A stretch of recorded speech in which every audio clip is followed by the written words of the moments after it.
Hi students, ഇന്ന് നമ്മൾ നോക്കാൻ പോകുന്നത് സമാന്തര ശ്രേണി എന്ന പാഠത്തിലെ ബീജഗണിതം എന്ന സെക്ഷനാണ്. സംഖ്യാശ്രേണികളുടെ ബീജഗണിതം. ഇവിടെ നോക്കിയാണ് ഒരു സംഖ്യാശ്രേണി കൊടുത്തിട്ടുണ്ട് അല്ലേ? ഈ സംഖ്യാശ്രേണിയിലെ ഓരോ അക്കങ്ങളെയും നമ്മൾ പദം എന്നാണ് സൂചിപ്പിക്കുന്നത്.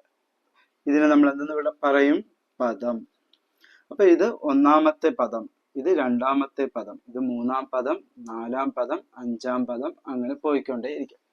അപ്പൊ ചോദ്യ പേപ്പറിൽ നിങ്ങൾക്ക് ഒന്നാം പദം കാണുക, അഞ്ചാം പദം കാണുക എന്നാണ് പറയുന്നത്. അതുകൊണ്ട് ഈ ഓരോ അക്കങ്ങളും ഓരോ പദങ്ങൾ ആണെന്ന് മനസ്സിലാക്കുക.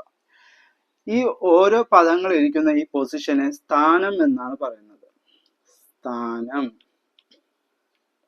അപ്പം ഈ ഒന്നാം പദമായതുകൊണ്ട് ഇതിന്റെ സ്ഥാനം 1, ഇത് രണ്ടാം പദം ആയതുകൊണ്ട് ഇതിന്റെ സ്ഥാനം 2. അപ്പൊ ഇതിന്റെ സ്ഥാനം എത്രയായിരിക്കും? 1, 2, 3, 4, 5. അപ്പൊ ഇതിന്റെ സ്ഥാനം 5. അപ്പൊ ഇതിന്റെ സ്ഥാനം 4, ഇതിന്റെ സ്ഥാനം 3. അപ്പൊ ഒന്നാം പദം, രണ്ടാം പദം, മൂന്നാം പദം, നാലാം പദം, അഞ്ചാം പദം, സ്ഥാനങ്ങൾ മനസ്സിലായി. അപ്പൊ ഈ സ്ഥാനങ്ങൾ നമ്മൾ ഡിനോട്ട് ചെയ്യണത് x1. ഒന്നാം സ്ഥാനത്തിന് x1. അപ്പൊ രണ്ടാം സ്ഥാനത്തിന് എങ്ങനെ ഡിനോട്ട് ചെയ്യും? x2. മൂന്നാം സ്ഥാനത്തിന് x3. നാലാം സ്ഥാനത്തിന് x4. അഞ്ചാം സ്ഥാനത്തിന് x5. അങ്ങനെ നമ്പർ ഓഫ് അങ്ങനെ അൺനോൺ ആയിട്ടുള്ളത് അതിന് xn. കണ്ടുപിടിക്കേണ്ട സ്ഥാനത്തിന് നമ്മൾ എന്ത് പറയും? xn എന്ന് പറയും. അപ്പൊ പദങ്ങൾ എന്താണെന്ന് മനസ്സിലായി, സ്ഥാനം എന്താണെന്ന് മനസ്സിലായി. ഈ പദങ്ങൾക്കിടയിലുള്ള വ്യത്യാസം ആണ് നമ്മൾ പൊതുവ്യത്യാസം. ചില ശ്രേണികളിൽ വ്യത്യാസം പൊതുവായിരിക്കും, ചില ശ്രേണിയിൽ അങ്ങനെ ആയിരിക്കത്തില്ല. പൊതുവ്യത്യാസം ഒരുപോലെയാണ്, എല്ലാവർക്കും ഒരേ വ്യത്യാസമാണ്, ഒരേ പൊതുവ്യത്യാസമാണ് ഉള്ളെങ്കിൽ അവയെ നമ്മൾ സമാന്തര ശ്രേണികൾ എന്ന് പറയും. ഇനി ഈ 8ന്റെയും 4ന്റെയും ഇടയ്ക്കുള്ള വ്യത്യാസം എത്രയാണ്? അതെങ്ങനെ കണ്ടുപിടിക്കും? അപ്പം 8 - 4 = 4. അപ്പം ഇവർക്കിടയിലെ പൊതുവ്യത്യാസം വ്യത്യാസം എന്നുള്ളത് 4. ഇവർക്കിടയിലുള്ള വ്യത്യാസം എത്രയായിരിക്കും? 12ൽ നിന്ന് 8 പോയാൽ എത്രയാണ്? 4. 16ൽ നിന്ന് 12 പോയാലോ? 4. 20ൽ നിന്ന് 16 പോയാലോ? 4. അപ്പൊ ഇവർക്കിടയിലുള്ള വ്യത്യാസം എന്നുള്ളത് 4. എല്ലാ സ്ഥലത്തും എല്ലാ സ്ഥാനത്തും എത്രയാണ്? 4 തന്നെ ആയതുകൊണ്ട് ഇത് നമുക്ക് പൊതുവ്യത്യാസം എന്ന് പറയാം. അപ്പൊ പൊതുവ്യത്യാസം എന്നുള്ളത് 4 ആണ് കണ്ടുപിടിച്ചു കഴിഞ്ഞു. ഇനി നമുക്ക് ഇവരുടെ ബീജഗണിത രൂപമാണ് എഴുതേണ്ടത്. നോക്കിയാണ് സ്ഥാനം 1, അവിടെയുള്ള പദം എത്രയാണ്? 4. സ്ഥാനം 2 ആകുമ്പോ പദം എത്രയാണ്? 8. അപ്പൊ ഈ 1നെ ഞാൻ 4 കൊണ്ട് ഒന്ന് ഗുണിച്ചു നോക്കാം. 1നെ 4 കൊണ്ട് ഗുണിച്ചാൽ എത്ര കിട്ടുന്നു? 4 അല്ലേ? ഈ 2നെ ഞാൻ 4 കൊണ്ട് ഗുണിച്ചാലോ? 8 കിട്ടും. ഈ 3നെ ഞാൻ 4 കൊണ്ട് ഗുണിച്ചാലോ? 12 കിട്ടും. അപ്പൊ ഈ സ്ഥാനങ്ങളിലെ നമുക്ക് പൊതുവേ ഉള്ള പൊതുവ്യത്യാസമാവുന്ന 4 കൊണ്ട് ഗുണിച്ചാൽ എന്ത് കിട്ടും? അവിടെയുള്ള ഓരോ പദങ്ങളെ നമുക്ക് കണ്ടുപിടിക്കാം. അപ്പൊ ഇതിന് നമുക്ക് കോമൺ ആയിട്ട് ഇങ്ങനെ എഴുതിക്കൂടെ? 4n. ഈ n എന്ന് പറയുന്നത് സ്ഥാനങ്ങളുടെ എണ്ണമാണ്. അപ്പൊ ഞാൻ നാലാമത്തെ സ്ഥാനം 4, n-ന് ഞാൻ 4 കൊടുക്കുന്നു. അപ്പൊ 4 × 4 എത്രയാണ്? 4 × 4 എത്രയാണ്? 16. അപ്പൊ അഞ്ചാം സ്ഥാനത്തിലുള്ള അക്കം പദത്തിനെ കണ്ടുപിടിക്കണമെങ്കിൽ 4 × n = 4 × സ്ഥാനം എത്രയാണ്? 5 അല്ലേ? അപ്പൊ 5 കൊടുത്താൽ എന്ത് കിട്ടും?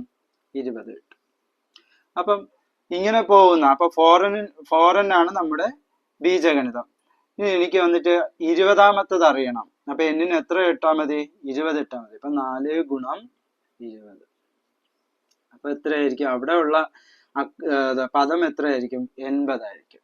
അപ്പം ഇവിടെ നിന്ന് നമ്മൾ മനസ്സിലാക്കേണ്ടത്, നമ്മൾ ഇവർക്കിടയിലുള്ള വ്യത്യാസം കാണുക. ആ വ്യത്യാസത്തിനെ വെച്ചിട്ട് നമുക്ക് ഒരു ബീജഗണിത രൂപം കണ്ടുപിടിക്കാൻ സാധിക്കും. ഇങ്ങനെയാണ് നമ്മൾ ലോജിക്കലി തിങ്ക് ചെയ്ത് ഒരു ബീജഗണിതം കണ്ടുപിടിക്കുന്നത്. ഇനി ഇങ്ങനെ നിങ്ങൾക്ക് ആലോചിച്ച് കണ്ടുപിടിക്കാൻ പാടാണെങ്കിൽ എളുപ്പമായിട്ടൊരു സൂത്രവാക്യമുണ്ട്, അത് പറഞ്ഞുതരാം. a + n - 1 × d. ഇതാണ് ആ സൂത്രവാക്യം. ഇതിൽ a എന്ന് പറയുന്നത് ഒന്നാം പദമാണ്. എ എന്ന് പറയുന്നത് ഒന്നാം പദം, ഡി എന്ന് പറയുന്നത് പൊതുവ്യത്യാസം.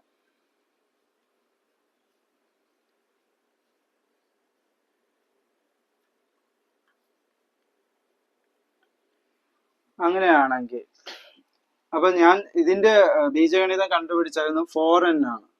ഈ 4n കിട്ടുന്നുണ്ടോ എന്ന് നമുക്ക് നോക്കാം. 4n. അപ്പം നമ്മുടെ എന്താണ് ഇവിടെ എ എന്ന് പറയുന്നത് എന്താണ്? ഒന്നാം പദമാണ്. അപ്പൊ ഈ സംഖ്യാശ്രേണിയിലെ ഒന്നാം പദം എത്രയാണ്? 4 ആണ്. അപ്പൊ ഞാൻ എയുടെ സ്ഥാനത്ത് 4 കൊടുത്തു. അധികം n minus 1 into D. D എന്ന് പറയുന്നത് പൊതുവ്യത്യാസമാണ്. ഇവർക്കിടയിലെല്ലാം എത്രയാണ് പൊതുവ്യത്യാസം? 4 ആണ്. അപ്പൊ അവിടെയും ഞാൻ 4 കൊടുത്തു. സമം 4 അധികം 4 കൊണ്ട് എന്നിനെ മൾട്ടിപ്ലൈ ഗുണിച്ചാൽ എത്ര കിട്ടും? 4 ഗുണം n 4n. 4 ഗുണം -1 -4. ഇവിടെ +4 -4 വെട്ടിപ്പോവും. ബാക്കി എത്രയാണ്? 4n. കണ്ടോ? അപ്പൊ നമുക്ക് നേരത്തെ കിട്ടിയ ബീജഗണിത രൂപം തന്നെയാണ് ഈ ഫോർമുല ഉപയോഗിച്ചിട്ട്, ഈ സൂത്രവാക്യം ഉപയോഗിച്ചിട്ട് നമുക്ക് കിട്ടിയത്. അപ്പം പൊതുവ്യത്യാസം ഇവയ്ക്കിടയിലുള്ള വ്യത്യാസം സെയിം ആണെങ്കിൽ, ഒരേപോലെയുള്ള പൊതുവ്യത്യാസമാണ് കിട്ടുന്നതെങ്കിൽ നമുക്ക് ഈ ഒരു ഫോർമുല ഉപയോഗിച്ച് ബീജഗണിത രൂപം കണ്ടുപിടിക്കാൻ സാധിക്കും.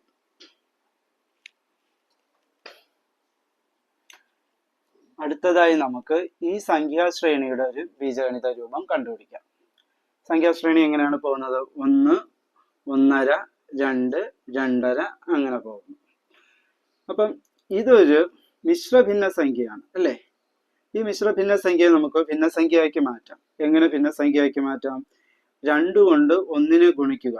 അപ്പൊ 1 ഗുണം 2 അധികം ഈ 1 divided by 2 equal to 2 into 1 2 plus 1 by 2 equal to 3/2. അപ്പം ഇത് എത്ര കിട്ടി? 3/2. 2. ഇനി 2.5 നമുക്ക് ഇതുപോലെ ചെയ്യാം. എങ്ങനെയാണ്? 2 കൊണ്ട് ഈ 2നെ ആദ്യം ഗുണിക്കുക.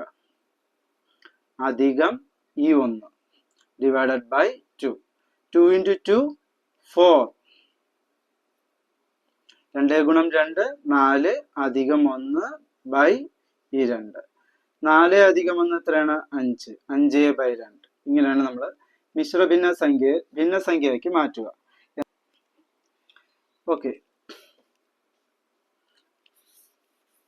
ഇനി ഇവിടെ നോക്കിയാണ്, ഇതെല്ലാം ഭിന്നസംഖ്യയാണ്, ഇതും ഭിന്നസംഖ്യയാണ്. അപ്പൊ ഇവര് രണ്ടുപേരെയും കൂടെ ഞാൻ ഭിന്നസംഖ്യ ആക്കാൻ പോവുകയാണ്. അപ്പൊ ഡിനോമിനേറ്റർ, അതായത് ഛേദം, ഇത് അംശം, ഇത് ഛേദം. ഛേദം 2 ആകണം. ഏതൊരു സംഖ്യയുടെയും താഴെ, ഫോർ എക്സാമ്പിൾ എ എന്ന് എടുക്കുകയാണെങ്കിൽ ഇതിന്റെ ഭിന്നസംഖ്യ രൂപം എഴുതാൻ പറഞ്ഞ a/1. സി എന്നാണെങ്കിൽ c/1. അപ്പൊ ഇങ്ങനെയാണ് നമ്മൾ അവരെ ഭിന്നസംഖ്യയാക്കി മാറ്റുന്നത്. അപ്പം 1ന്റെ ഭിന്നസംഖ്യ എന്ന് പറയുന്നത് എങ്ങനെയാണ്? 1/1. പക്ഷെ നമ്മുടെ ഇവിടെ എന്താണ്? ഛേദം 2 ആണ്. അപ്പൊ അംശം 1ഉം അംശം 3, ഇവിടെ ഛേദം 2. അപ്പൊ നമുക്ക് ഈ ഛേദങ്ങൾ 2 ആവണം. അപ്പൊ ഈ 1ന്റെ താഴെ 2 വരണം. അങ്ങനെ വരണമെങ്കിൽ, 2 ആകണമെങ്കിൽ, ഛേദം 2 ആകണമെങ്കിൽ എന്ത് ചെയ്താൽ മതി? താഴെയും മുകളിലും 2 കൊണ്ട് ഗുണിക്കണം. അപ്പൊ 1 ഗുണം 2 2 ബൈ 1 ഗുണം 2 2. അപ്പൊ നമ്മൾ ഇതിന്റെ ഭിന്നസംഖ്യ എങ്ങനെ എഴുതാം? 2/2. അടുത്ത ഭിന്നസംഖ്യ ഏതാണ്? 3/2. അടുത്തതാണെങ്കിൽ നമ്പറാണ് അല്ലേ? ഒരു സംഖ്യ മാത്രമാണ്. ഇതിനെ എനിക്ക് ഭിന്നസംഖ്യ ആക്കണം. ഞാൻ പറഞ്ഞായിരുന്നു, ഏതൊരു സംഖ്യയെ ഭിന്നസംഖ്യ ആക്കണത് എങ്ങനെയാണ്? അതിന്റെ താഴെ 1 ഉണ്ട് എന്നാണ് ഇതിന്റെ അർത്ഥം. അതിന്റെ ഭിന്നസംഖ്യ രൂപം എഴുതാൻ പറഞ്ഞാൽ ഇങ്ങനെയാണ് നമ്മൾ എഴുതേണ്ടത്. അപ്പൊ ഇപ്പൊ എന്താണ്? ഛേദം 1 ആണ്. ഛേദം എന്താവണം? ഇതുപോലെ 2 ആകണം. 2 ആകണമെങ്കിൽ എന്ത് ചെയ്താൽ മതി? ഛേദത്തിനെയും ഈ അംശത്തിനെയും 2 കൊണ്ട് ഗുണിച്ചാൽ മതി. 2 ഗുണം 2 4 ബൈ 1 ഗുണം 2 2. അപ്പൊ ഇതിന്റെ ഭിന്നസംഖ്യാ രൂപം എങ്ങനെയാണ് എഴുതേണ്ടത്? 4/2, 5/2. ഓക്കെ. ഇപ്പൊ നമ്മളത് എല്ലാരെയും ഭിന്നസംഖ്യാ രൂപത്തിലാക്കി. ഇനി ഇതിന്റെ ബീജഗണിത രൂപം എങ്ങനെ എഴുതാമെന്ന് നോക്കാം. ഞാൻ നേരത്തെ ഒരു സൂത്രവാക്യം പറഞ്ഞു തന്നായിരുന്നു. എന്തായിരുന്നു? a plus n minus 1 into D. ഇതിലെ a എന്ന് പറയുന്നത് ഒന്നാം പദം എന്ന് പറയുന്നത് എന്താണ്? 2/2 അധികം n minus 1 into D. D എന്ന് പറയുന്നത് ഇവർക്കിടയിലെ പൊതുവ്യത്യാസം. നമുക്കറിയാം ഇതെന്ന് പറയുന്നത് x1 ആണ്, ഇത് x2 ആണ്. അതായത് ഒന്നാം പദത്തിന് x1 എന്നും രണ്ടാം പദത്തിന് നമ്മൾ x2 എന്നും പറയും. പൊതുവ്യത്യാസത്തിന് നമ്മൾ d എന്നാണ് വിളിക്കുന്നത്. d സമം രണ്ടാം പദം മൈനസ് ഒന്നാം പദം x2 മൈനസ് x1. x2 എത്രയാണ്? 3/2 മൈനസ് x1 എത്രയാണ്? 2/2 സമം അംശങ്ങൾ തമ്മിൽ കുറയ്ക്കുക അല്ലേ? എത്രയാണ്? 3 മൈനസ് 2 ഹോൾ ഡിവൈഡഡ് ബൈ 2. 3 നിന്ന് 2 കുറച്ച് എത്ര കിട്ടും? 1 കിട്ടും ബൈ 2. ഇതാണ് നമ്മുടെ പൊതുവ്യത്യാസമാവുന്ന ഡി. അപ്പൊ പൊതുവ്യത്യാസം ഡി ഞാനിവിടെ എഴുതി. സമം 2/2 അധികം 1/2 കൊണ്ട് n-നെ ഗുണിക്കണം. 1/2 ഇൻറ്റു n 1/2 ഇൻറ്റു n എന്ന് വെച്ചാൽ എന്താണ് അറിയേണ്ടത്? ഈ n-ഉം ഈ അംശവും തമ്മിൽ ഗുണിക്കാവും. അപ്പൊ n ഗുണം 1 സമം n ബൈ 2. അപ്പം n/2 എന്ന് കിട്ടും. അതായത് 1/2 ഇൻറ്റു n 1/2 ഗുണം n എന്താണ്? n/2 മൈനസ് 1 ഗുണം 1/2 എത്രയാണ്? 1/2. ഇവിടെ സംഖ്യകൾ തമ്മിൽ നമുക്ക് കുറയ്ക്കാം. 2/2 നിന്ന് 1/2 കുറയ്ക്കാം. 2/2 മൈനസ് 1/2 സമം ഈ 2 നിന്ന് 1 കുറയ്ക്കണം. 2 മൈനസ് 1 ഹോൾ ഡിവൈഡ് ബൈ 2. 2 നിന്ന് 1 കുറച്ചാൽ എത്രയാണ്? 1/2. അപ്പൊ ഇതിന്റെ ആൻസർ എങ്ങനെ എഴുതാം? n/2 2/2 നിന്ന് 1/2 നമ്മൾ മൈനസ് ചെയ്തപ്പോൾ എത്ര കിട്ടി? 1/2 കിട്ടി. പ്ലസ് 1/2. ഇനി ഇതിന് നമ്മൾക്ക് എങ്ങനെ എഴുതാം? രണ്ടിന്റെയും ഛേദം എന്താണ്? സെയിം ആണ്. സെയിം ആയതുകൊണ്ട് നമുക്ക് ഇങ്ങനെ എഴുതാം. n+1 divided by 2. ഇതാണ് ഈ ഒരു സംഖ്യാശ്രേണിയുടെ ബീജഗണിത രൂപം. മനസ്സിലായല്ലോ? ആദ്യം എന്താണ് കണ്ടുപിടിക്കേണ്ടത്? ഇങ്ങനെ സംഖ്യയും മിശ്രഭിന്ന സംഖ്യയുമാക്കിയാണ് തന്നിരിക്കുന്നതെങ്കിൽ ഈ മിശ്രഭിന്ന സംഖ്യയെ നമ്മൾ ഭിന്നസംഖ്യയാക്കി മാറ്റുക. ആ ഭിന്നസംഖ്യയെ അതിനുശേഷം ഈ സംഖ്യകളെയും നമ്മൾ ഇതുപോലെ ഭിന്നസംഖ്യയാക്കി മാറ്റുക. ഇവിടെയെല്ലാം ഛേദം എത്രയാണ്? 2 ആയതുകൊണ്ട് ഛേദം 2 വരുന്ന ഭിന്നസംഖ്യയാക്കി മാറ്റുക. അതെങ്ങനെയാണെന്ന് പറഞ്ഞു തന്നു. അതിനുശേഷം നമ്മൾ ഫോർമുല a+n-1 ഇൻറ്റു ഡി. ഇതാണ് ബീജഗണിത രൂപമാക്കേണ്ട ഫോർമുല. a+n-1 ഇൻറ്റു ഡിയുടെ എക്ക് ഒന്നാം പദം കൊടുത്തു. പ്ലസ് n-1 ഇൻറ്റു ഡി എന്ന് പറയുന്നത് പൊതുവ്യത്യാസം, അത് കണ്ടുപിടിച്ചു കൊടുത്തു. അതിനുശേഷം n-നെ 1/2 കൊണ്ട്, ഇതിന്റെ മീനിങ് എന്താണ്? ഇൻറ്റു എന്ന് വെച്ച് കഴിഞ്ഞാൽ പുറത്തുള്ള ഇത് കൊണ്ട് ഇവയെയും ഗുണിക്കണം. ഇതുകൊണ്ട് ഗുണിക്കാൻ പറ്റില്ല, കാരണം ഇവരെ സെപ്പറേറ്റ് ചെയ്യുന്നത് പ്ലസ് ആണ്. അധികം സിമ്പിൾ സെപ്പറേറ്റ് ചെയ്യുന്നുണ്ട്. അതുകൊണ്ട് ഇതുകൊണ്ട് ഇതിനെ ഗുണിക്കേണ്ട ആവശ്യമില്ല. പക്ഷെ ഇവർ തമ്മിൽ ഗുണനമാണ് കാണിക്കുന്നത്. ഇൻറ്റു ഗുണനം. അതുകൊണ്ട് ഇതുകൊണ്ട് ഇതിനെയും നമ്മൾ ഗുണിച്ചാലേ ഉത്തരം കണ്ടുപിടിക്കാൻ പറ്റത്തുള്ളൂ. അപ്പൊ 2/2 പ്ലസ് ഹാഫ് ഇൻറ്റു n എന്ന് പറയുന്നത് n/2 മൈനസ് ഹാഫ് ഇൻറ്റു 1 എന്ന് പറയുന്നത് 1/2. ഈ 1/2 2/2 എന്ന് മൈനസ് ചെയ്താൽ 1/2 കിട്ടും. n/2 പ്ലസ് ഇത് രണ്ടും മൈനസ് ചെയ്ത ആൻസർ. അതിനെ നമുക്ക് എങ്ങനെ എഴുതാം? രണ്ടിന്റെയും ഛേദം സെയിം ആയതുകൊണ്ട്, ഒരുപോലെ ആയതുകൊണ്ട് അംശത്തിനെ ഒരുമിച്ച് എഴുതിയിട്ട് ബൈ ഛേദം ഇങ്ങനെ നമുക്ക് എഴുതാൻ സാധിക്കും. ഹൈ സ്റ്റുഡൻസ്, നമുക്ക് അടുത്ത ഒരു എക്സാമ്പിൾ ക്വസ്റ്റ്യൻ നോക്കാം. എന്താണ് ക്വസ്റ്റ്യൻ? √2 3√2/2 2√2 5√2/2 ഇങ്ങനെ പോകുന്ന ഈ ശ്രേണിയുടെ ബീജഗണിത രൂപം കാണുക. ക്വസ്റ്റ്യൻ മനസ്സിലായല്ലോ? √2 വെച്ച് ആണ് പോകുന്നത്. √2ന്റെ ഒരു ശ്രേണിയാണ് എഴുതിയിരിക്കുന്നത്. ഈ ശ്രേണിയുടെ ബീജഗണിത രൂപം നമുക്ക് കണ്ടുപിടിക്കണം. അപ്പൊ നമുക്ക് ശ്രേണി ആദ്യം എഴുതാം. സംഖ്യാ ശ്രേണി സമം √2 3√2/2 2√2 5√2/2. ഇവിടെ നോക്കിയാൽ ചിലത് വന്നിട്ട് നമ്പറും ചിലത് വന്നിട്ട് ഭിന്നസംഖ്യയുമായിട്ടാണ് തന്നിരിക്കുന്നത്. ഈ ഭിന്നസംഖ്യ ഈ രണ്ട് നമ്പറിനെ നമുക്ക് ഇതുപോലെ ഭിന്നസംഖ്യയാക്കി മാറ്റാം. ആദ്യം എന്താണ് ചെയ്യേണ്ടത്? ഈ നമ്പറിനെ ഞാൻ എഴുതുന്നു √2. ഒരു സംഖ്യയെ ഭിന്നസംഖ്യ ആക്കാൻ എന്ത് ചെയ്യണം? അതിന്റെ താഴെ 1 ഇട്ട് കൊടുത്താൽ മതി, അല്ലെ? ഒരു സംഖ്യയുടെ ഭിന്നസംഖ്യാ രൂപം എന്ന് പറയുന്നത് അതിന്റെ താഴെ 1 ഉണ്ട് എന്നാണ് അർത്ഥം. ഒരു സംഖ്യ 1 കൊണ്ട് ഹരിച്ചാൽ എത്രയാണ് കിട്ടുന്നത്? ആ സംഖ്യ തന്നെയാണ് കിട്ടുന്നത്. അതുകൊണ്ട് നമുക്ക് അതിന്റെ താഴെ ഛേദമായിട്ട് 1 എഴുതാം. പക്ഷെ ഇവിടത്തെ ഛേദം എത്രയാണ്? 2 ആണ്. അപ്പൊ ഈ ഛേദം 2 ആകണമെങ്കിൽ എന്ത് ചെയ്യണം? 1നെ 2 കൊണ്ട് ഗുണിച്ചാൽ പോരെ? 1നെ 2 കൊണ്ട് ഗുണിച്ചാൽ ഈ ഛേദം എത്രയായി മാറും? 2 ആയി മാറും. പക്ഷെ നമ്മൾ ഛേദം 2 ആക്കുമ്പോൾ അംശത്തിനെയും 2 കൊണ്ട് ഗുണിക്കണം. അപ്പൊ 2 × √2 എന്ന് വെച്ചാൽ എത്രയാണ്? 2√2. √2നെ 2 കൊണ്ടും ഇൻറ്റു ചെയ്ത മൾട്ടിപ്പിൾ ചെയ്താൽ എത്രയാണ് ആൻസർ? 2√2 ഭാഗം 1 × 2 എത്രയാണ്? 2.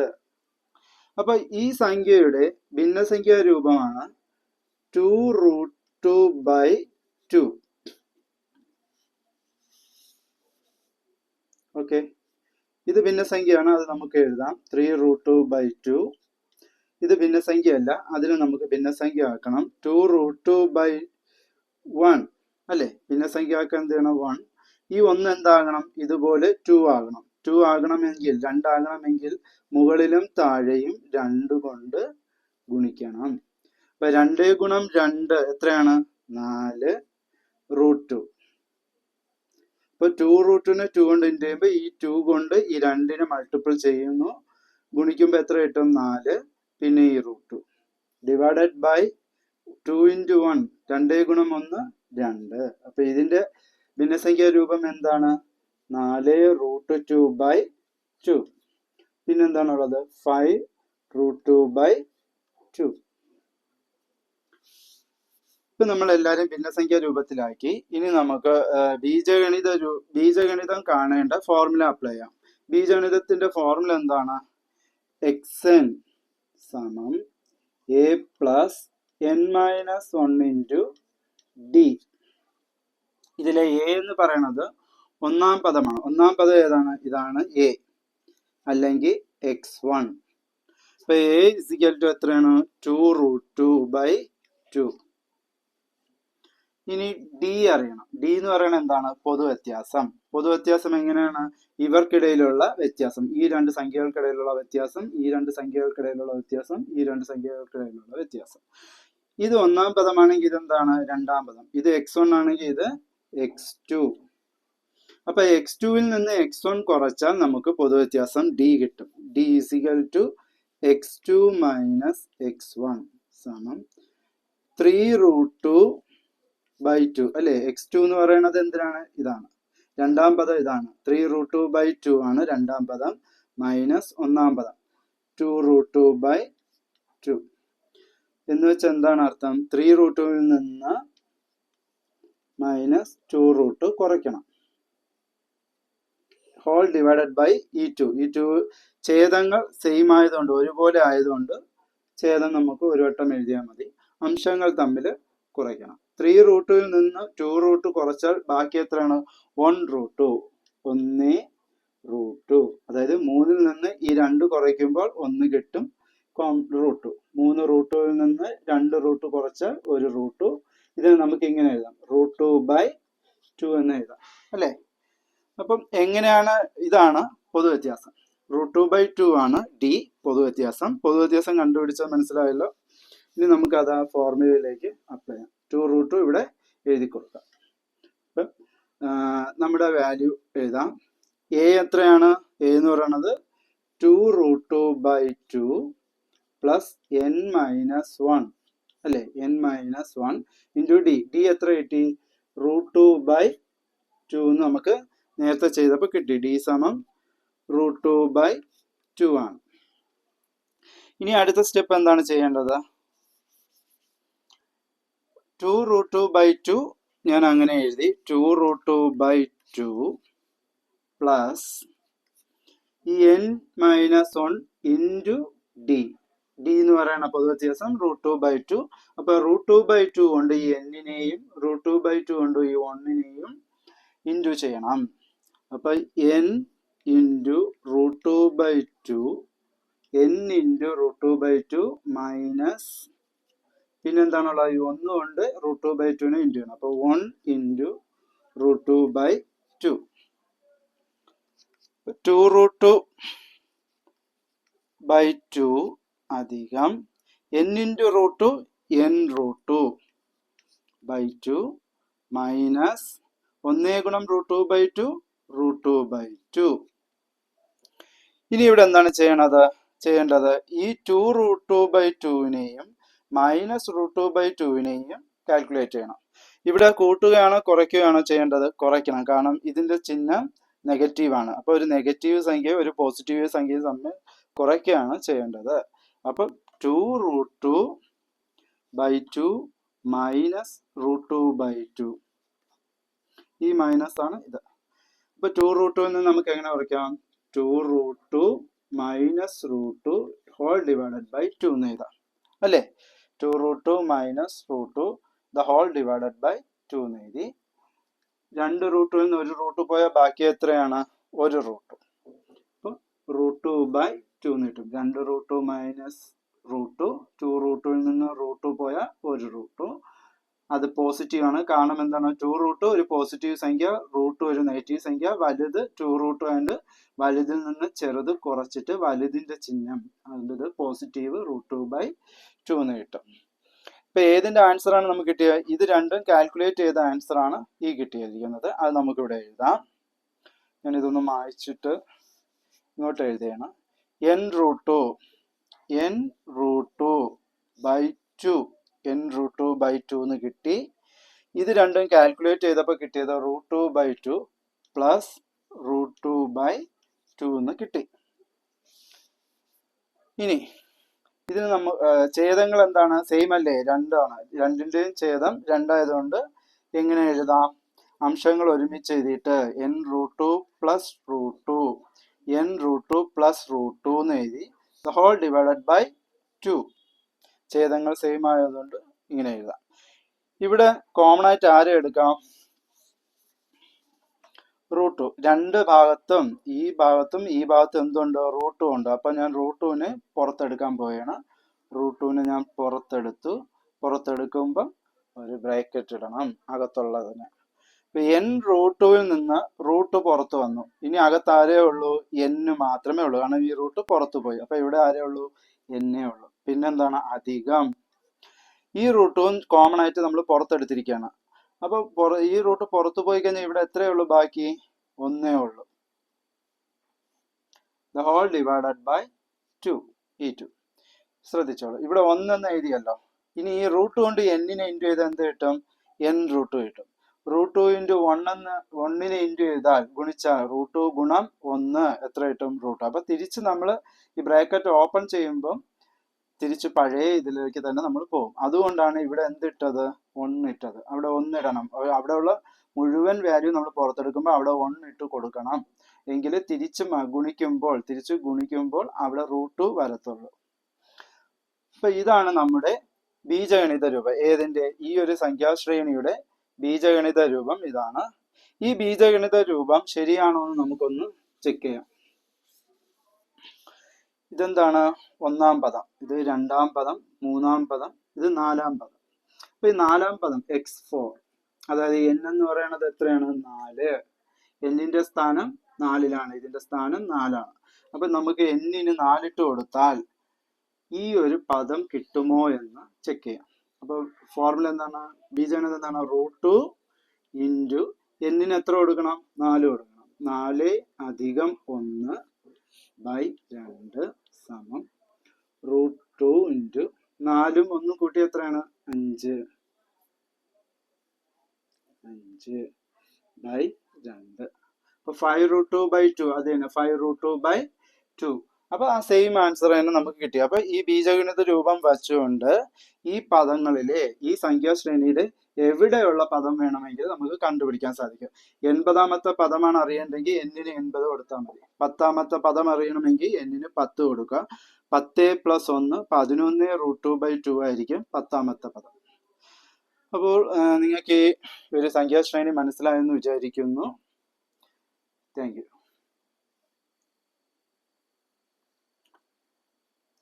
അപ്പൊ നമുക്ക് അടുത്തൊരു എക്സാമ്പിൾ ക്വസ്റ്റ്യൻ നോക്കാം. എന്താണ് ചോദ്യം? ഒരു ത്രികോണമുണ്ടാക്കാൻ 3 തീപ്പെട്ടിക്കോല് വേണം. 2 ത്രികോണത്തിന് 5, 3 എണ്ണത്തിന് 7 എങ്കിൽ 4ഉം 5ഉം ത്രികോണമുണ്ടാക്കാൻ എത്ര തീപ്പെട്ടിക്കോല് വേണം? ബീജഗണിത രൂപം കാണുക. അതായത് ഒരു ത്രികോണം ഉണ്ടാക്കാൻ, ഈ ഒരു ത്രികോണം ഉണ്ടാക്കാൻ എത്ര തീപ്പെട്ടിക്കോലുകൾ വേണം? 1, 2, 3. 3 തീപ്പെട്ടിക്കോല് വേണം. 2 ത്രികോണം ഉണ്ടാക്കാനോ 5 തീപ്പെട്ടിക്കോല് വേണം. 1, 2, 3, 4, 5 എണ്ണം വേണം. 3 എണ്ണത്തിന് ഈ 3 ത്രികോണം ഉണ്ടാക്കാൻ 1, 2, 3 ഈ 3 ത്രികോണം ഉണ്ടാക്കാൻ എത്ര തീപ്പെട്ടിക്കോല് വേണം? 7. 1, 2, 3, 4, 5, 6, 7. 7 തീപ്പെട്ടിക്കോല് വേണം. അങ്ങനെയെങ്കിൽ 4ഉം 5ഉം ത്രികോണം ഉണ്ടാക്കാൻ എത്ര തീപ്പെട്ടിക്കോല് വേണം എന്നാണ് ചോദിക്കുന്നത്. അതായത് ഇതിന്റെ ഒരു സംഖ്യാശ്രേണി എഴുതുക. അതാണ് ചോദ്യം. സംഖ്യാശ്രേണി സമം ഇതിന് എത്ര തീപ്പെട്ടിക്കോല് വേണം? 3. ഇതിനോ 5, ഇതിന് 7. അപ്പൊ നമുക്ക് ഇതിന് അടുത്ത് എഴുതാലോ. 3ന്റെ കൂടെ എത്ര കൂട്ടിയാൽ 5 കിട്ടും? 2 കൂട്ടിയാൽ 5 കിട്ടും. 5ന്റെ കൂടെ 2 കൂട്ടിയാൽ 7 കിട്ടും. അപ്പൊ 7ന്റെ കൂടെ 2 കൂട്ടിയാൽ 9 കിട്ടും. 9ന്റെ കൂടെ 2 കൂട്ടിയാൽ 11 കിട്ടും. അല്ലേ? അപ്പൊ ചോദ്യം എന്താണ് പറയുന്നത്? എങ്കിൽ 4ഉം 5ഉം ത്രികോണം ഉണ്ടാക്കാൻ എത്ര തീപ്പെട്ടിക്കോല് വേണം? അപ്പൊ 4 ത്രികോണം ഉണ്ടാക്കാൻ 9 തീപ്പെട്ടിക്കോല് വേണ്ടി വരും. 5 ത്രികോണം ഉണ്ടാക്കാൻ 11 തീപ്പെട്ടിക്കോല് വേണം. ഇനി അടുത്തത് എന്താണ് ആ ചോദ്യം പറയുന്നത്? ബീജഗണിത രൂപം കാണുക. അപ്പൊ ഇതിന്റെ ബീജഗണിത രൂപം നമുക്ക് കാണണം. ബീജഗണിത രൂപം കാണാനുള്ള ഫോർമുല ഞാൻ പറഞ്ഞു തന്നായിരുന്നു. എന്തായിരുന്നു ഫോർമുല? ബീജഗണിത രൂപം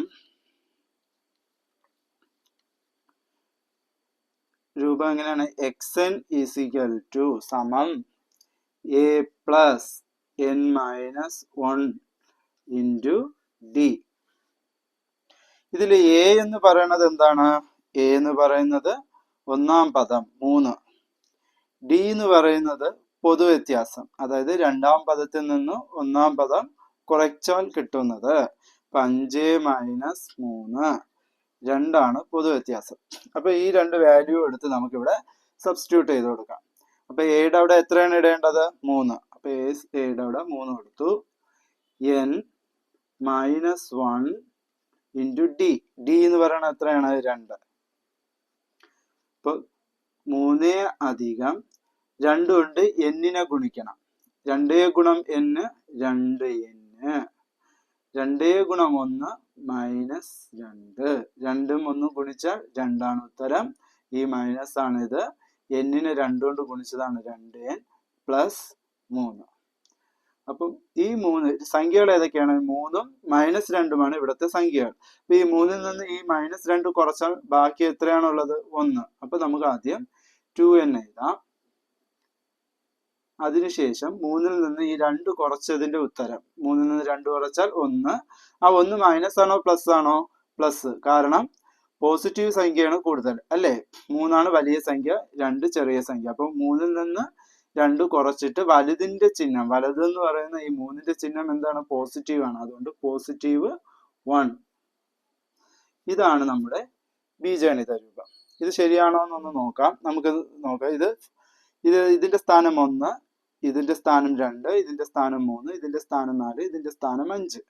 അപ്പൊ ഞാൻ ഈ 5 കിട്ടുന്നുണ്ടോ നോക്കാം. 5ന്റെ സ്ഥാനം എത്രയാണ്? 2ാം സ്ഥാനം. ഇത് 1ാം പദം, ഇത് 2ാം പദം. അപ്പൊ n എത്ര കൊടുക്കണം? 2 കൊടുക്കണം. അപ്പൊ 2 × n എത്ര? 2. 1ാമത്തെ പദം, ഇത് 2ാമത്തെ പദം. അപ്പൊ 2 എന്ന് ഇവിടെ കൊടുക്കാം. +1 സമം 2 ഗുണം 2 4 അധികം 1 സമം 5 അല്ലേ? അപ്പം അതാത് പദങ്ങളുടെ സ്ഥാനം നമ്മളിവിടെ പറഞ്ഞു കൊടുത്താൽ എന്നിന് പദങ്ങളുടെ എണ്ണം പറഞ്ഞു കൊടുത്തു കഴിഞ്ഞാൽ അവിടെ ഉള്ള പദം നമുക്ക് കണ്ടുപിടിക്കാൻ സാധിക്കും. ഇതാണ് ബീജഗണിത രൂപത്തിന്റെ പ്രയോജനം. അപ്പോൾ ചോദ്യം മനസ്സിലായെന്ന് വിചാരിക്കുന്നു. ഇങ്ങനെയാണ് ബീജഗണിത രൂപം കാണേണ്ടത്. ശരിയാ, നമുക്കിനി അടുത്ത ചോദ്യത്തിലേക്ക് പോകാം. അടുത്ത ഒരു എക്സാമ്പിൾ ക്വസ്റ്റ്യൻ നോക്കാം. ചോദ്യം എന്താണ്? 1, 4, 9, 16, 25, 36 എന്നിങ്ങനെ പോകുന്ന സംഖ്യാശ്രേണിയുടെ ബീജഗണിത രൂപം കാണുക. അപ്പൊ നമുക്ക് ആദ്യം എന്താണ് ഈ സംഖ്യാശ്രേണി എടുത്ത് എഴുതാം.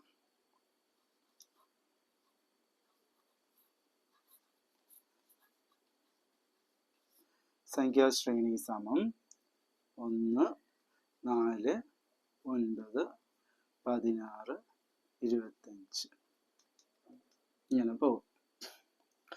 ഞാൻ നേരത്തെ പറഞ്ഞായിരുന്നു സംഖ്യാശ്രേണിയുടെ ബീജഗണിത രൂപം കാണണമെങ്കിൽ ഒരു ഫോർമുല ഉണ്ട്, a+n-1 d, ഈ ഫോർമുല.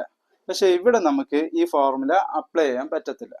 എന്തുകൊണ്ടെന്ന് വെച്ച് കഴിഞ്ഞാൽ ഇവരുടെ പൊതുവ്യത്യാസം ഒരുപോലെയല്ല. ഇവിടത്തെ നോക്കാം, രണ്ടാം പദം മൈനസ് ഒന്നാം പദം. അപ്പൊ 4 - 1 എത്ര കിട്ടും? 3 കിട്ടും. അപ്പൊ ഇവിടത്തെ വ്യത്യാസവും ഈ രണ്ട് സംഖ്യകൾക്കിടയിലെ വ്യത്യാസം 3 ആണ്. ഇനി ഈ രണ്ട് സംഖ്യകൾക്കിടയിലെ വ്യത്യാസം നോക്കാം, 9 - 4. അപ്പൊ ഇവിടത്തെ വ്യത്യാസം എത്രയാണ്? 5 ആണ്. ഇവിടത്തെ വ്യത്യാസം നോക്കാം, 16 - 9 7 ആണ് വരുന്നത്. ഇവിടത്തെ വ്യത്യാസമോ 25 - 16 9 ആണ് വരുന്നത്. അപ്പൊ വ്യത്യാസങ്ങൾ സെയിം അല്ല അല്ലെ? ഈ സംഖ്യകൾക്കിടയിലുള്ള വ്യത്യാസം അത് സെയിം അല്ല. അതുകൊണ്ട് ഈ ഫോർമുല നമുക്കിവിടെ അപ്ലൈ ചെയ്യാൻ പറ്റില്ല. അപ്പൊ എങ്ങനെ എഴുതാൻ പറ്റും? ഇവരുടെ ബീജഗണിത രൂപം എങ്ങനെ എഴുതാൻ പറ്റും? ഒന്ന് ശ്രദ്ധിച്ചു നോക്കാം. ഇത് 1 ആണ്. 1ന്റെ സ്ക്വയർ എടുത്ത ഉത്തരം എത്രയാണ്? 1 തന്നെയാണ്. ഇത് 4 ഏതിന്റെ സ്ക്വയർ ആണ്? 2ന്റെ സ്ക്വയർ ആണ് 4. 9 3ന്റെ സ്ക്വയർ ആണ് 9. 4ന്റെ സ്ക്വയർ ആണ് 16. 5ന്റെ സ്ക്വയർ ആണ് 25.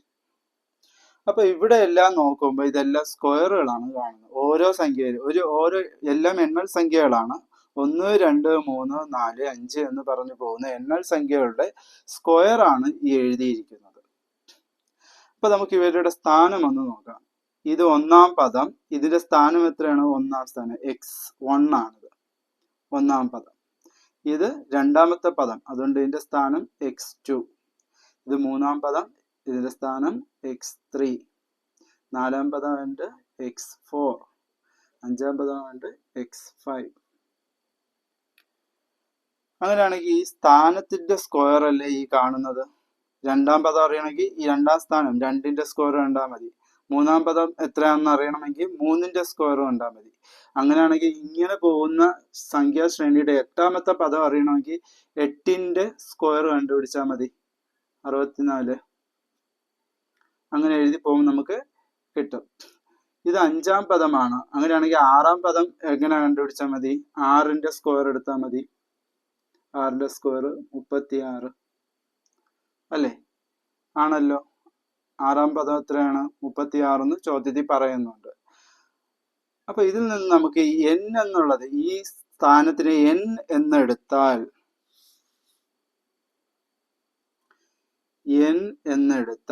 ആ n-ന്റെ സ്ക്വയർ ആണല്ലോ ഈ ഓരോ പദങ്ങൾ അല്ലേ?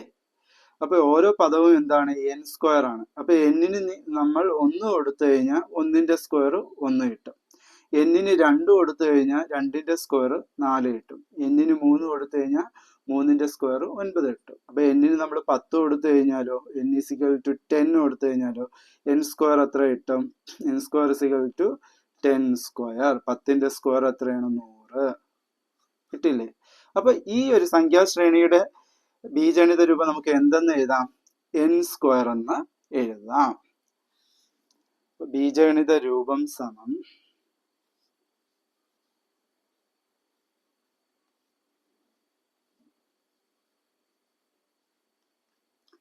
n square. മനസ്സിലായല്ലോ. അപ്പൊ എല്ലാ തരുന്ന സംഖ്യാശ്രേണിയുടെ വ്യത്യാസങ്ങൾ സെയിം ആണെങ്കിൽ, ഒരുപോലത്തെ വ്യത്യാസമാണ് ഈ സംഖ്യകൾക്കിടയിൽ കിട്ടുന്നതെങ്കിൽ ബീജഗണിത രൂപം കാണാൻ നമുക്ക് a+n-1 × d വെച്ച് കണ്ടുപിടിക്കാൻ പറ്റും. ഇതുപോലെ വരുന്നിടത്ത് ആ സംഖ്യകൾക്കിടയിലെ പ്രത്യേകത എന്താണെന്ന് മനസ്സിലാക്കണം. ആദ്യം ഇതിവിടെ നോക്കിക്കഴിഞ്ഞാൽ എന്താണ്, ഇതെല്ലാം സ്ക്വയറുകളാണ്. ഓരോ സംഖ്യയുടെ സ്ക്വയർ, ഏത് സംഖ്യയുടെ സ്ക്വയർ എന്ന് നോക്കിക്കഴിയുമ്പോൾ നമുക്ക് അതിന്റെ ബീജഗണിത രൂപം പെട്ടെന്ന് കണ്ടുപിടിക്കാൻ സാധിക്കും. ഇനി അടുത്ത ഒരു ക്വസ്റ്റ്യൻ നമുക്ക് നോക്കാം. ക്വസ്റ്റ്യൻ ചെയ്യാം. ചോദ്യം എന്താണെന്ന് നോക്കാം. എന്താണ് ചോദ്യം പറയുന്നത്?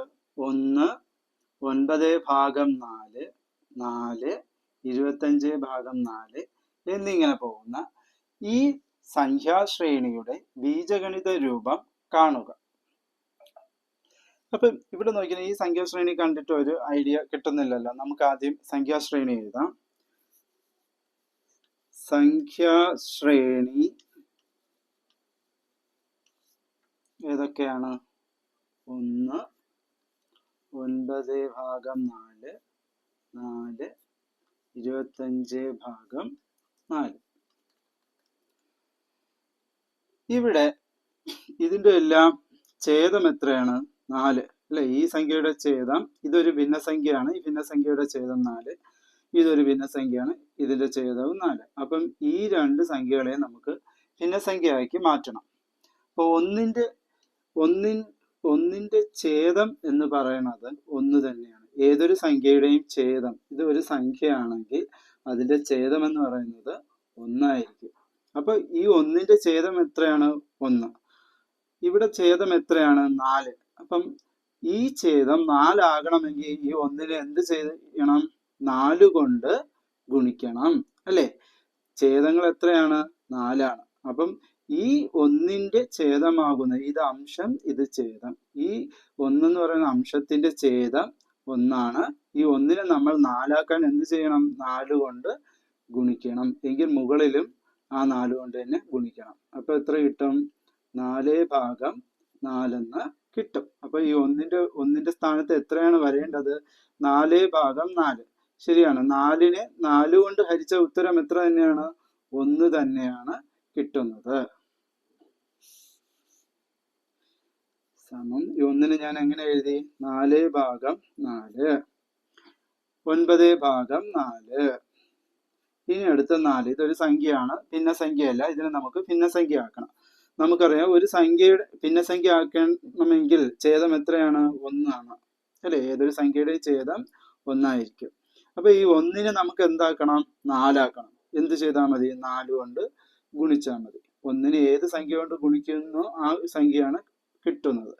അപ്പം 1നെ 4 കൊണ്ട് ഗുണിച്ചതുപോലെ മുകളിലും നമ്മൾ 4 കൊണ്ട് ഗുണിക്കണം. 4 × 4 16. 4 × 1 4.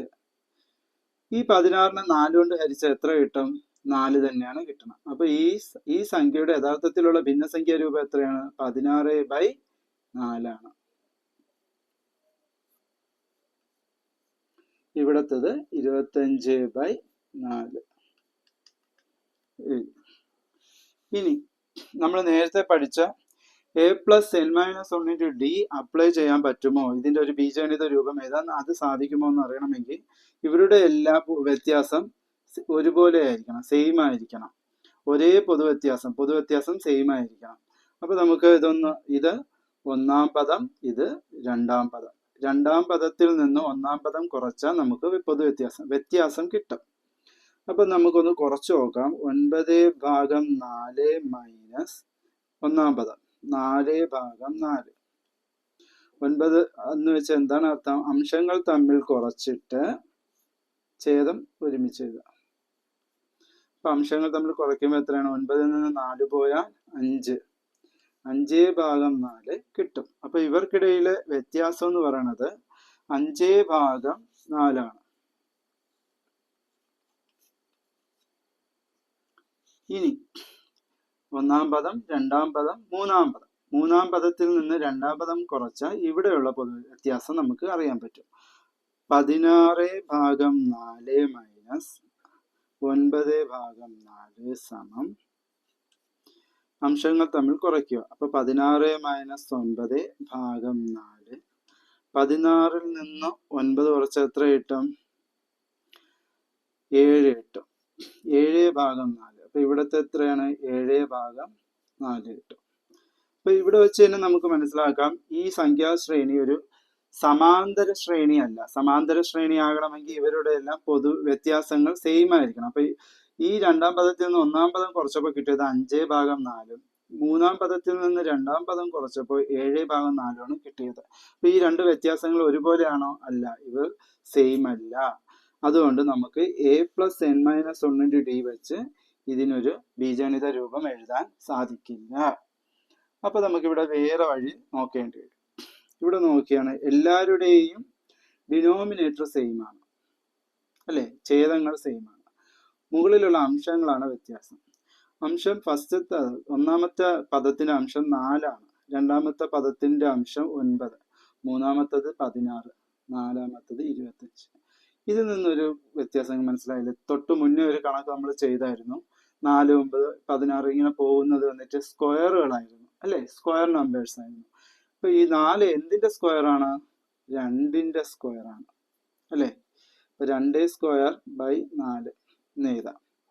3 9 3ന്റെ സ്ക്വയർ അല്ലെ, 3ന്റെ സ്ക്വയർ ആണ് 9/4. 16 ഏതിന്റെ സ്ക്വയർ ആണ്? 4ന്റെ സ്ക്വയർ ആണ്.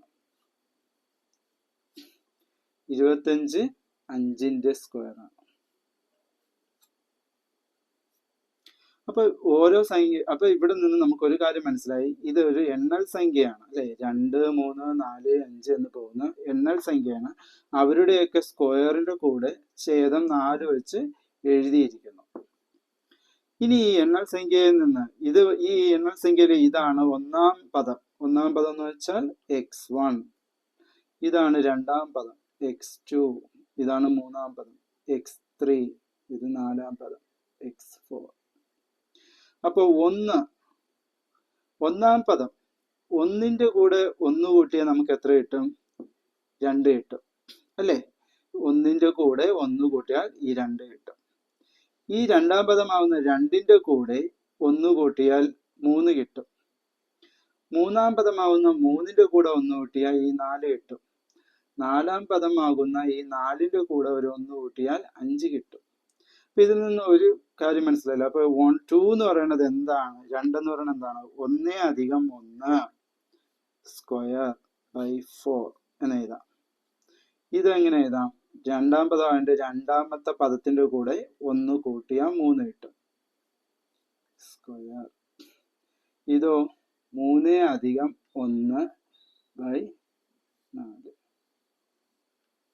ഇതോ നാലാം പദോ 4+1 അതിന്റെ സ്ക്വയർ ബൈ 4. മനസ്സിലായില്ലേ? അതായത് ഒന്നാം പദം അറിയണമെങ്കിൽ, ഇത് ഒന്നാമത്തെ ടേം ആണ്. ഒന്നാം പദം അറിയാൻ ഒരു ഫോർമുല പോലെ 1+1 ഈ 2 കിട്ടും.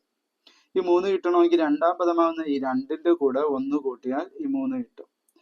മൂന്നാം പദമാകുന്ന ഈ 4 കിട്ടണമെങ്കിൽ മൂന്നാം പദമായതുകൊണ്ട് 3+1 അതിന്റെ സ്ക്വയർ.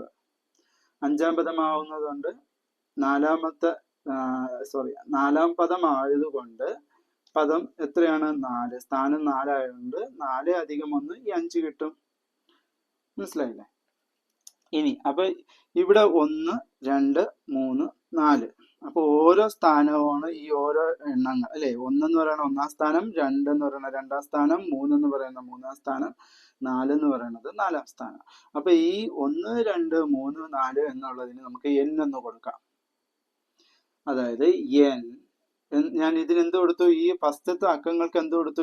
n പ്ലസ് ഈ ലാസ്റ്റ് നമ്പർ എന്താണ് പ്ലസ് അധികം കഴിഞ്ഞു വരുന്ന ഈ സംഖ്യകളെല്ലാം കോൺസ്റ്റന്റ് ആണ് അല്ലെ, ഒരേ സംഖ്യ ഒന്നെന്നുള്ള കോൺസ്റ്റന്റ് നമ്പർ ആണ്. അപ്പൊ അവിടെ ഒരു 1 ഇട്ട് കൊടുക്കാം. അതിന്റെ സ്ക്വയർ ബൈ 4. മനസ്സിലായല്ലോ? ഇനി ഞാനിത് മായ്ക്കുകയാണ്. നമ്മുടെ ഭിന്നസംഖ്യാ രൂപം കിട്ടിക്കഴിഞ്ഞു. എനിക്ക് ഇത് ഇത് n1 n2 n3 n4. അപ്പൊ n5 അറിയണമെങ്കിൽ, അല്ലെങ്കിൽ വേണ്ട, ഇവിടെ ഉള്ള ടേം തന്നെ നമുക്കൊന്ന് കണ്ടുപിടിക്കാം. ഇത് ഒന്നാമത്തെ പദം, ഇത് രണ്ടാമത്തെ പദം. അപ്പൊ ഈ രണ്ടാമത്തെ പദം ഈ ഫോർമുലയിൽ കിട്ടുമോ എന്ന് നോക്കാം. അപ്പൊ ഇവിടുത്തെ n എത്രയാണ്? xn എത്രയാണ്? 2. അപ്പൊ n 2 ആണ്. അപ്പൊ n ന് എത്ര ഇട്ട് കൊടുക്കാം? 2 + 1 സ്ക്വയർ ഡിവൈഡഡ് ബൈ 4. 2 + 1 3. 3യുടെ സ്ക്വയർ 9/4 അല്ലേ? അപ്പൊ എന്നിന്റെ സ്ഥാനത്ത് അവിടുത്തെ പദത്തിന്റെ എണ്ണം അല്ലെ, സ്ഥാനത്തിന്റെ എണ്ണം ഞാൻ ഇവിടെ ഇട്ട് കൊടുത്തപ്പോൾ എനിക്ക് അവിടെ ഉള്ള പദം കിട്ടി. ഇനി ഇത് കിട്ടണമെങ്കിൽ ഇത് എത്രയാണ്? ഒന്നാം പദം, രണ്ടാം പദം, മൂന്നാം പദം, നാലാം പദം. അപ്പൊ n എത്രയാണ്? ഇത് 4 ആണ്. അപ്പൊ ഈ n ഞാൻ എത്ര കൊടുക്കുന്നു? 4 കൊടുക്കുന്നു. 4 + 1 5. 5ന്റെ സ്ക്വയർ 25 ഡിവൈഡഡ് ബൈ 4. അപ്പം നമുക്ക് എന്നിന് അതാത് സ്ഥാനങ്ങൾ, ഓരോ സ്ഥാനവും ഇട്ട് കൊടുത്താൽ അവിടെയുള്ള പദങ്ങൾ നമുക്ക് കറക്റ്റ് കിട്ടുന്നുണ്ട്. അതുകൊണ്ട് n+1 the whole square divided by 4 ആണ് ഈ ഒരു സംഖ്യാശ്രേണിയുടെ ബീജഗണിത രൂപം. ഇപ്പൊ ബീജഗണിത രൂപം സമം